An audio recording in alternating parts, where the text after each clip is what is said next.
generacije koje ne mogu da se porede. Koje? Pa Pižon i Šekularac.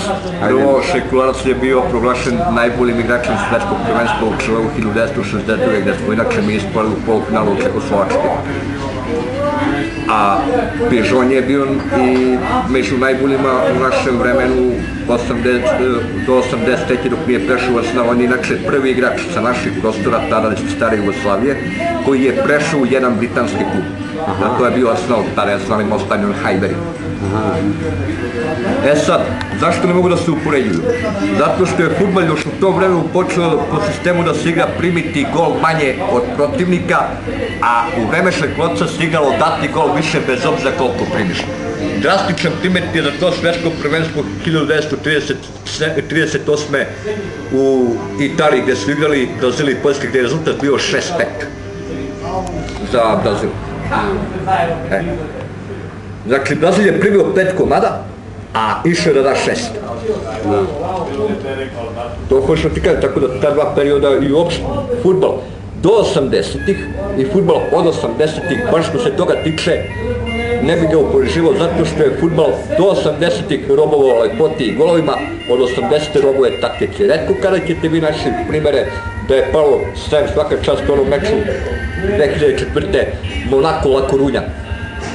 2004. u revanšu. U La Coruñu je bilo 1-0 za Deportivo, ali zato u poluvremenu bilo je 5-2 za Monaco, na kraju 8-3 u revanšu. E sad pogledajte vi ovo. To je jedan od retkih primjera koji upravo potvrđuje tezu kako se fudbal igrao do 80-ih i kako od 80-ih.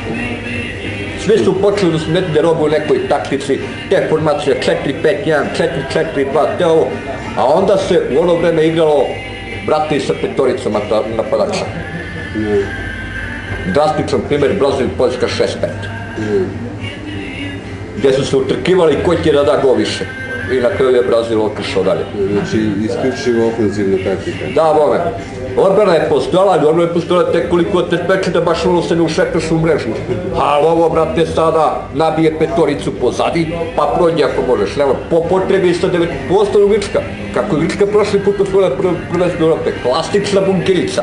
Klasičan bunker gde nisi mogao da prođe, nije imalo mesta u 60-tecu da igra da padne, a kamo da prođe igra sa loptom. Kad se tome doda jedan stručnjak kvaliteta Ota Rehagela, koji je tada vodio Grčku i koji je uneo u toj grčkoj igri onu potrebnu čvrstinu, disciplinu, rad, rezultat je došao. Mada se mnogima ne sviđa to što je Grčka uradila, ali činjenica je takva kakva jeste. Grčka je bila prvak Evropi, ona je morala biti respektovana. Zašto su se posle prvog kruga Grci vratili kući, e pa desilo se da se nije moglo klasičnim bunkerom odbraniti titul. Ona može da se uzme, ali se ne može odbraniti.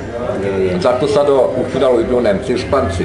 Španci po meni nisam ih respektovao, jesam u neku ruku samo zbog onog Torresa i Davida Ville, koji imaju i ona i David Silva, tri klasična i dobra napadača, koji igraju maltene fudbal kao 60. godina, za gol više. To se bilo kad su u grupi prvo racepili Ruse, demolirali 4-1, pa su im sad u polufinalu dali 3 komada. Što se toga tiče. Kakve su predviđenje za finale? Pa predviđenje za finale, lično mislim, ako mene kao pojedinca pitate za moje lično mišljenje, mislim da će Španci da biju Nemci. Mada Nemci ne podcenju. Ali moje lično mišljenje, možda sam malo subjektivan zbog tog Torresa i zbog tog Davida Villu, dva izuzetno dobra i kvalitetna napadača. Možda sam malo subjektivan zbog tog Torresa koji igra u Liverpoolu, ekipu koju sam ja od 75. iz onih mečeva sa Zvezde izuzetno zavolao, pa kažem da će Španci. Što se Italijana tiče koji su ispali od Španaca i njima se onaj penal morao obije protiv Australije o glavu, Katar. Eto, sa tim penalom su došli do titula svetskog prvaka, upravo su na penale ispali iz dalje klike. I četvrt final. Sve se u životu vraća, sve se plaša. Klasičan primjer Italijani i Chelsea. Zašto Chelsea? Pa eto, u polufinalu Kupa šampiona ove godine protiv Liverpoola, onaj autogol Rise u 90. minutu, kad je Liverpool vodio 1-0. Autogol Rise 1-1 je bukvalno tada odveo Chelsea dalje, gdje je u revanšu bilo posle produžetaka 3-2. Da nije bilo to gola, Chelsea nema nigde.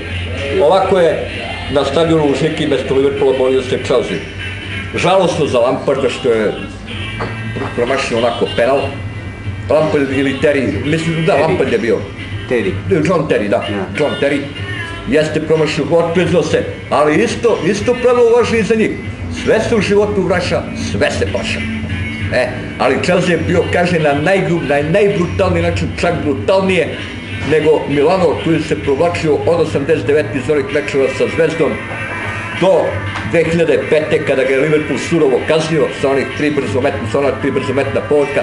Sada je Chelsea bio mnogo drastičnije i grublje kažnjen kada se Terry otpriznao u ključnom penalu. Zadnji penal koji donosi titulu prvaka Evrope, nebrojeno miliona dolara ili evra koje sve valute, ne, i slavu, ali nije im se dalo. Pravda ipak ima. Ipak je triumfovao po meni bolji tim koji je i najviše tada pokazao, a to je Manchester United.